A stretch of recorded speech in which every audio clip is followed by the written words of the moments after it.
Sometimes the people you least expect find themselves caught up in an unsolved mystery. Almost 25 years ago, a 42-year-old beloved family man got a seemingly innocuous phone call and left to help a stranded motorist. He never returned. Here we will delve into what is known about his case, as well as hear from his friends and family.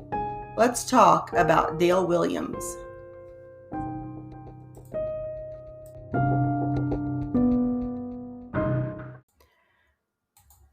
Before we get into this story, I want to thank Dale's family and friends who agreed to talk with me about his case when I originally wrote my article. His daughter Tony, family friend Aileen, and the last two people to see him before he disappeared that day, Tom Ross and Tammy Lawrence, all answered questions for me, and I'm grateful for their assistance. By all accounts, Dale Williams was a very likable guy. He was a loyal friend and a very devoted family man. He had a wife and two daughters and lived in Nucla, Colorado. His daughter describes him as being charismatic and full of fun and recanted stories describing how Dale would gather 15 to 20 kids to play kick the can at 9 p.m. on the weekends and would wake up his daughters at 2 a.m. to roast hot dogs on their wood stove in the house. Tony also describes him as caring and willing to help anyone, which sadly may have been a factor which contributed to his disappearance. May 27, 1999 started out as any other day. Dale was working in his business, the Pro Body Shop in Nucla, where he was a body man and worked on cars. Tom Ross was a casual friend of Dale's whom he sometimes would meet up with at a local coffee shop. He was a minister of a nearby church and had went to see Dale that morning along with his young son to have Dale replace the windshield in the church van. While trying to get in a quick game of darts, the phone rang at the shop. Tom didn't hear the caller's side of the phone call, but this is what he told me he recalls from that day. What I remember of the call, it seemed it was a female by the way Dale was talking. It sounded like she wasn't alone, though. The unusual thing about it was he ran a body shop and he wasn't a mechanic. Dale was a nice man, though, and always willing to help people. The person said they were about a mile from the Bedrock store, as I recall. He also goes on to say that he believes the phone call came in during the lunch hour, so between 12 and 1, and by the way Dale was talking, the person seemed panicked. Dale was going to bring the tow truck, but from what Tom remembers, the caller declined and said they only needed something minor like a jump, so he brought his pickup truck. He doesn't believe Dale knew the caller. After the phone call ended, Tom left the shop and Dale left in his truck. Before he proceeded on to the distress call, he stopped off to talk to Tammy Lawrence for a minute. As Tammy recalls, he stopped by her business to tell her he was going to help a stranded motorist and wouldn't be able to get to her vehicle until later. She did think it was interesting that he would make a point to do that when he could have just called her. Was Dale a little uneasy about the call and wanted to make sure a few people knew where he was going? Not long after Dale left to help the stranded motorist, his wife Diana called the shop to inquire about lunch. Dale didn't answer, and his wife assumed he had stepped out for something work-related. She tried to phone him later in the day, and when he didn't answer, she thought perhaps he was using some loud tools and didn't hear the phone. When she went to bed that night, she was concerned, and after a fitful night, woke up, and seeing that Dale still wasn't home, she got up and left at dawn to try and find her husband. She drove to Dale's garage and found the door unlocked, tools out, and the hood up on a vehicle he'd been working on. She then went to Dale's mother's house, and she hadn't heard from her son either. Dale would sometimes go to junkyards to buy parts, so Dale's wife and mother drove to a few of those to no avail. Then Diana decided to alert authorities that her husband was missing. While the police began their investigation, the outpouring of townspeople, as well as family and friends wanting to help locate Dale, was amazing. They were temporarily based out of a video rental store that became dubbed the Dale Williams Rescue Center. The volunteers spent countless hours combing the area for any sign of Dale or his truck. There were even air searches, but no trace of Dale or his truck was found. Police soon brought in reinforcements, and the Montrose County Sheriff's Department joined the search. The Nuclear Marshal's Office also requested help from the Colorado Bureau of Investigation. As part of the search efforts, missing persons flyers were printed and put up all over town. Dale's wife had noticed that the flyers she put up at the post office had disappeared. She put a few more up, and within a few days, they went missing as well. Police decided to put up surveillance cameras to see who was taking them down. The culprit was eventually caught on camera throwing the flyers in the trash, and it was a former friend whom Dale had had problems with a year prior. Dale and Diana had helped this former friend's ex-wife move away from the area, and the man was upset that they would not reveal her current whereabouts to him. Around 1 month after the Williams helped the ex-wife move, a few strange occurrences happened to Dale and Diana. Photographs of the two couples together in happier times had been torn into pieces and left on the ground outside Dale's shop, along with the .22 caliber bullets scattered among them.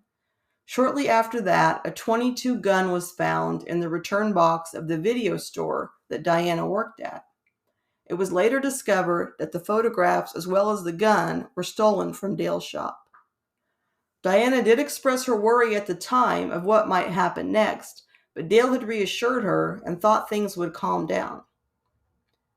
There was even a story going around at the time of the disappearance that a few days after Dale went missing, the ex-friend had poured a concrete foundation for some type of structure he was building. I have found nothing to corroborate this, so it remains a rumor. After hearing of the past problems, police questioned the friend, and he denied being involved in anything, and police said his alibi checked out for the most part. Not much is known about the man, and he has apparently stayed under the radar for all of these years.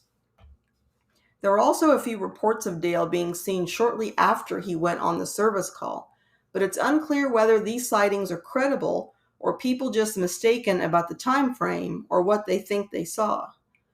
Neighbors claim that they saw Dale's pickup truck back at his shop at 1:30 p.m. shortly after he left for the stranded motorist call. A clerk claims to have seen him at 6 p.m. the night he went missing, purchasing an item from the Family Market grocery store. Is it possible that the sightings could have actually been Dale, or perhaps someone had driven Dale's truck and drove it into Nuclear, which would account for it being seen after Dale himself went missing?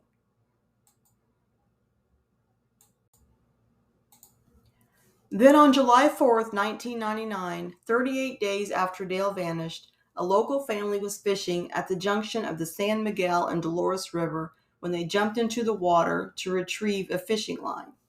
It was there that one part of this mystery was solved. Dale's pickup truck was discovered in 10 feet of water. It was about 25 miles from his body shop. Dale was not in the truck, and oddly, a metal toolbox that had been bolted onto the back of the truck was also missing. The lid of the toolbox and several tools from the box were later discovered. There were also some tools found near bedrock off of Highway 141. Dale's pickup was reportedly seen before the disappearance between Bedrock and Paradox with his hood up beside a car. Police have been unable to locate the person who phoned Dale that day or the car whom Dale's truck was seen next to, but after further investigation, they do know the cell phone that was used to call Dale for help that day was a stolen one and therefore could not be accurately traced.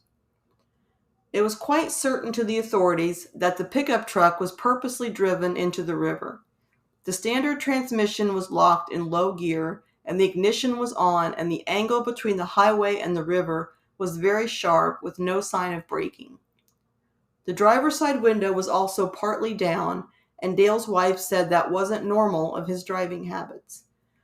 Could the window have been halfway down because someone was walking beside it, guiding it into the water, and needed access to the steering wheel? Perhaps another reason for it being partly down was so the truck would fill up with water quickly and sink. It is possible that Dale's truck wasn't put in the river as soon as he disappeared. Actually, it seems unlikely that it was in there the entire time. Dale's daughter seems to recall that the truck tracks were in mud, so it appeared the truck was driven into the water during or soon after it rained.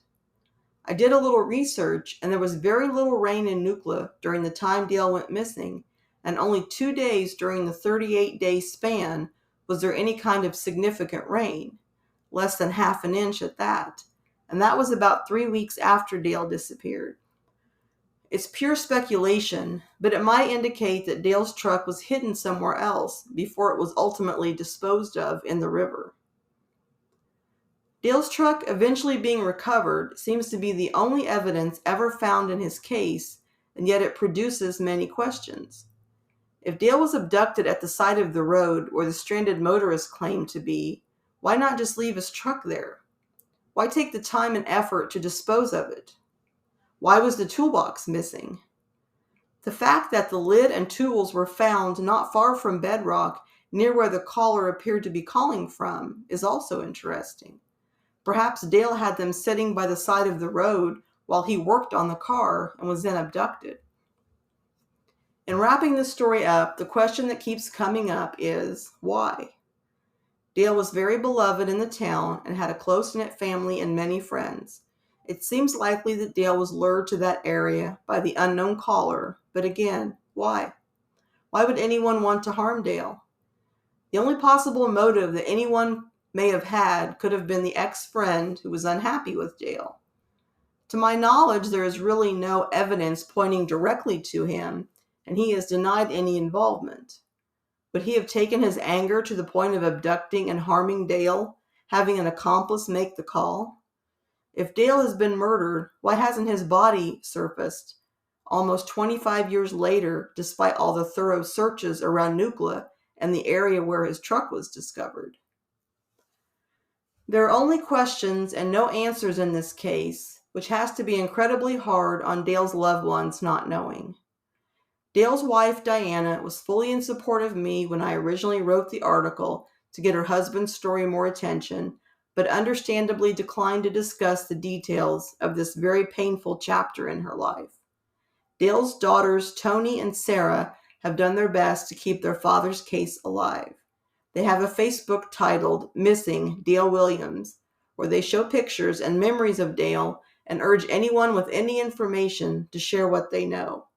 When I asked Tony if there was anything specific she would want the people who read the article and now listen to the podcast to know, she said simply, "I want people to talk.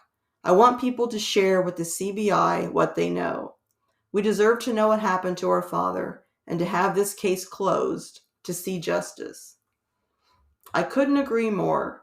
Perhaps one day Dale Williams can be found and returned to his family, and we can find out the true details behind that last call.